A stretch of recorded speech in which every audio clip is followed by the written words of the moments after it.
Hello friends, I am Mr. Ravindra Bhalerao and I welcome you to my channel that is English for Learners. Dear students, in today's video we shall discuss one example of information transfer, that is verbal to non-verbal and non-verbal to verbal. तर विद्यार्थी मित्रांनो, आजच्या व्हिडिओमध्ये आपण खूप important writing स्किलचा topic चर्चा करणार आहोत आणि तो म्हणजे इन्फॉर्मेशन ट्रान्सफर. त्याच्या अंतर्गत आपण एक एक्झाम्पल घेणार आहोत की how to change verbal activities to non verbal आणि नॉन वर्बल टू वर्बल. परंतु before watching this video as usual I request you don't forget to subscribe my channel. चला तर व्हिडिओला आपण सुरुवात करूया. तुम्हाला एक्झाममध्ये म्हणजे 80 मार्कच्या ॲक्टिव्हिटी शीटमध्ये क्वेश्चन नंबर 6 हा इन्फॉर्मेशन ट्रान्सफरच्या रिलेटेड असेल. त्याच्यामध्ये A1 और A2 म्हणजे A1 सोडवा किंवा A2 सोडवा. 2 ऑप्शन्स विल बी गिवन आणि you have to choose any one option. कोणताही एक ऑप्शन तुम्हाला सिलेक्ट करून तो ॲक्टिव्हिटी सोडवायची असते. A1 इथे दिलेला आहे नॉन वर्बल टू वर्बल म्हणजे नॉन वर्बल टू वर्बलमध्ये चेंज करा आणि A2 verbal to non verbal. आता आपण डायरेक्टली एक्झाम्पल्स बघूया. Information transfer question number 6A. A1 और A2 do any one of the following activities म्हणजे A1 किंवा A2 पैकी कोणतीही एक ॲक्टिव्हिटीज सॉल्व करा. A1 आपण प्रथम बघूया. Non verbal to verbal. Non verbal म्हणजे काय? द सेंटेन्सेस और the information which is given in a point wise. जी माहिती पॉईंटच्या रूपामध्ये अर्थात ती मग ट्री डायग्रामच्या रूपामध्ये असेल, टेबलच्या रूपामध्ये असेल, अशा प्रकारचे सर्कल म्हणजे त्याला पाय चार्ट बोलतात याच्या रूपामध्ये असेल, that is called non verbal. ती वर्बलमध्ये ट्रान्सफर करायची म्हणजे त्याची आपल्याला सेंटेन्स किंवा पॅरेग्राफ बनवायचा. That is called verbal information. At means by the help of these points, या पॉईंटच्या मदतीने आपल्याला नॉन वर्बल इन्फॉर्मेशनचं सेंटेन्सेस बनवायचे असतात. आता आपण प्रत्यक्ष एक्झाम्पल्स बघतो आहोत. Right a short paragraph of reasons for failure of students in examination. इथे तुम्हाला टॉपिक दिलेला आहे या डायग्रामच्या रिलेटेड. काय टॉपिक आहे? Reasons for failure of students in examination म्हणजे परीक्षेमध्ये जे विद्यार्थी फेल्युअर होतात किंवा अपयशी होतात त्याची कारणं काय आहेत. दीज रिझन्स किंवा ती कारणे इथे पॉईंटमध्ये दाखवलेली आहेत. Using the information given in the pie chart below. या प्रकारच्या सर्कलमध्ये जी माहिती दिलेली असते that is called pie chart. Okay. Give a suitable title. हे विसरू नका, जेव्हा तुम्ही ॲन्सर म्हणून पॅरेग्राफ लिहिता, वर्बल इन्फॉर्मेशन तयार करता, त्याला आपल्याला एक शीर्षक किंवा टायटल द्यायचं असतं. ते टायटल द्यायला आपण विसरायचं नाही कारण त्याला हाफ मार्क्स त्याच्यासाठी असतो. आता आपण ते पॉईंट्स बघूया. सेंटरला दिलेलं आहे रिझन्स म्हणजे कारणं. Reasons for failure. फेल्युअर म्हणजे अपयशी होण्याची कारणं. ऑफ स्टुडंट्स इन एक्झामिनेशन म्हणजे एक्झामिनेशनमध्ये विद्यार्थी जे फेल्युअर होतात त्याची कारणं काय आहेत. First one, lack of proper environment म्हणजे योग्य. लॅक ऑफ म्हणजे कमतरता, कमी असणे. कशाची? प्रॉपर एन्व्हायरमेंट म्हणजे अभ्यासाचं योग्य त्यांना वातावरण मिळत नाही आहे. Next point, watching T V म्हणजे students are wasting their time in watching T V. T V बघण्यामध्ये वेळ घालवतात. Influence of mobiles. आजकालच्या काळामध्ये त्यांच्यावरती मोबाईलचा इन्फ्लुएन्स जास्त आहे, प्रभाव जास्त आहे. Victim of bad company. विद्यार्थी बॅड कंपनीचे विक्टीम पडतात. विक्टीम म्हणजे बळी पडतात. बॅड कंपनी, कंपनी म्हणजे सोबत, म्हणजे त्यांचे जे फ्रेंड्स जे वाईट मार्गाला लागलेले असतील त्यांच्यामध्ये तो त्यांच्या सोबतीमध्ये जर असेल त्यांचा प्रभाव त्याच्यावरती पडतो. Lack of proper guidance. Next point is lack of म्हणजे कमी आहे. कशाची? प्रॉपर गायडन्स म्हणजे योग्य त्यांना मार्गदर्शन मिळत नाही आहे. Next point, lack of proper study habits म्हणजे अभ्यास करण्याची जी सवय आहे ती त्यांना कमी आहे. योग्य प्रकारे वेल प्लॅनिंग करून ते अभ्यास करत नाही आहेत. Low AIIMS. आपल्याला आयुष्यामध्ये काय बनायचं आहे, त्यांचं काही उद्दिष्ट असं मोठं ब्रॉड किंवा मोठं उद्दिष्ट नाही आहे. लो आहे, खूप कमी आहे, थोडासा विचार करतात. So all these points are given, that is called non-verbal information. आता आपण याचं ॲन्सर लिहितोय म्हणजे वर्बल इन्फॉर्मेशनमध्ये ट्रान्सफर करतोय. डायरेक्टली आपण ॲन्सर बघूया. ओके. सो ॲन्सरमध्ये आपण फर्स्ट सांगितल्याप्रमाणे we have to give the title. आपण टायटल दिलेलं आहे reasons for failure of students in the examination, जे की तुम्हाला क्वेश्चनमध्ये ऑलरेडी तो दिलेला आहे. हां, ते आपण आहे तसे ते लिहू शकतो. ठीक आहे. आता आपण ते जे पॉईंट दिले त्याचे आपण सेंटेन्सेसमध्ये चेंज करतो. बघा, खूप इझिली तुम्हाला इथे सेंटेन्सेस कन्स्ट्रक्ट करून किंवा तयार करून दाखवलेले आहेत त्या पॉईंटच्या आधारे.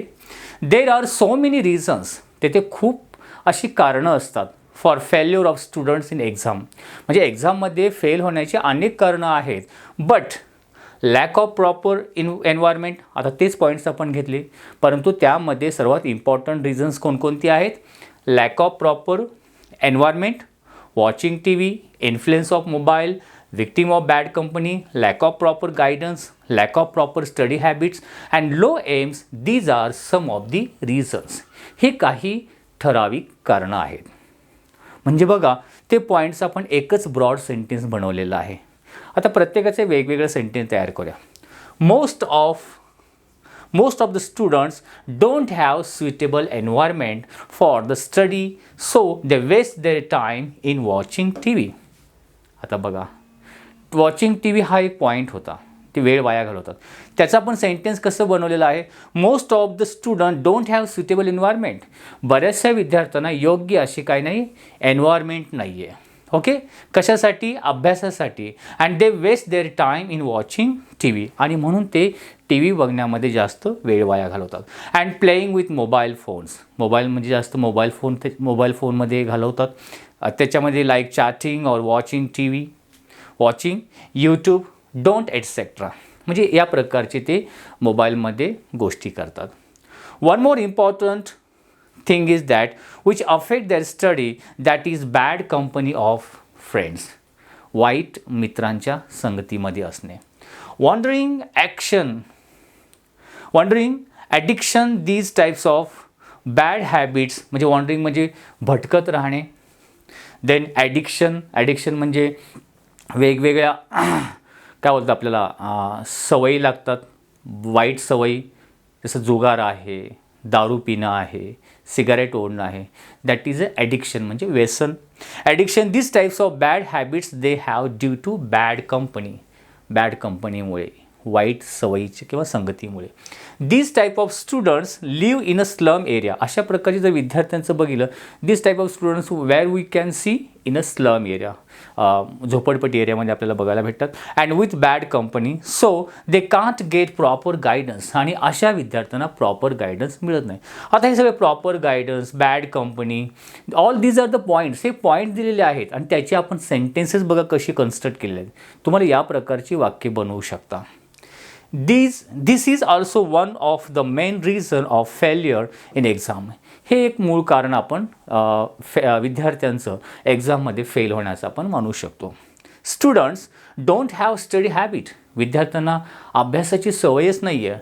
Because they are unaware about their aim, त्यांना आपल्या एम्सबद्दल जागरूकच नाही, म्हणजे लाईफमध्ये काय बनायचं आहे, what is their aim, what is their target, what type of success they want. They are unaware, त्यांना त्याची काही जाणीव नाही आहे. Or what they want to do in their life, किंवा त्यांना लाईफमध्ये काय बनायचं आहे याच्याबद्दल त्यांना माहिती नाही आहे. So in this way we can construct paragraph, sentences. This is called verbal information. या पद्धतीने लिहिलं तर तुम्हाला out of 5 marks maximum marks मिळवू तुम्ही शकता. त्याला जो ऑर क्वेश्चन आहे, तुम्हाला पॅरेग्राफमध्ये इन्फॉर्मेशन दिलेलं आहे, त्याला वर्बल इन्फॉर्मेशन, ते तुम्हाला नॉन वर्बलमध्ये, मग ते एखाद्या टेबल दिला असेल किंवा चार्ट दिलेला असेल, ट्री डायग्राममध्ये चेंज करायला सांगतील. इथे आपण हा क्वेश्चन बघूया. Read the following information and complete the table. आता टेबल कंप्लीट करायचं आहे, ही information. Give a suitable title. इथे पण जेव्हा आपण ॲन्सर लिहिणार, टेबल बनवणार, त्याला एक टायटल आपल्याला द्यायचं आहे. आता ही जी इन्फॉर्मेशन जेव्हा पॅरेग्राफमध्ये दिलेली असते, तुम्ही ती केअरफुली रीड करायची असते, त्याच्यातला अर्थ व्यवस्थित समजून घ्यायचा, आणि त्याच्यामध्ये जे इम्पॉर्टंट पॉईंट्स दिलेले आहेत म्हणजे याच्या रिलेटेड, ते तुम्ही अंडरलाईन करत करत रीड करायचे. जसं आपण तुम्ही टेबल जर बघितलं, कॅटेगरीज म्हणजे वेगवेगळे प्रकार, डॅश डॅश इन इंडिया, हे टायटल आपल्याला द्यायचं आहे. Serial number 1 2 3 4, types of crops, crops, आता हे शब्दांचे अर्थ पण माहिती पाहिजे, त्याचं जास्त वाचन करा तुम्ही. क्रॉप्स म्हणजे पिकं, पिकांचे प्रकार आणि एक्झाम्पल्स. म्हणजे याच्यामध्ये आपल्याला काय शोधायचं आहे या पॅरेग्राफमध्ये, की कोणकोणत्या प्रकारचे टाईप्सचे क्रॉप्स असतात, पिकं असतात आणि त्यांची काय काय एक्झाम्पल्स कोणकोणती आहेत, एवढंच आपल्याला लिहायचं आहे. Okay, now let's see the paragraph. India as we know is an agriculture country. Bharat देश आपल्याला माहितीच आहे की तो एक शेतीप्रधान देश आहे.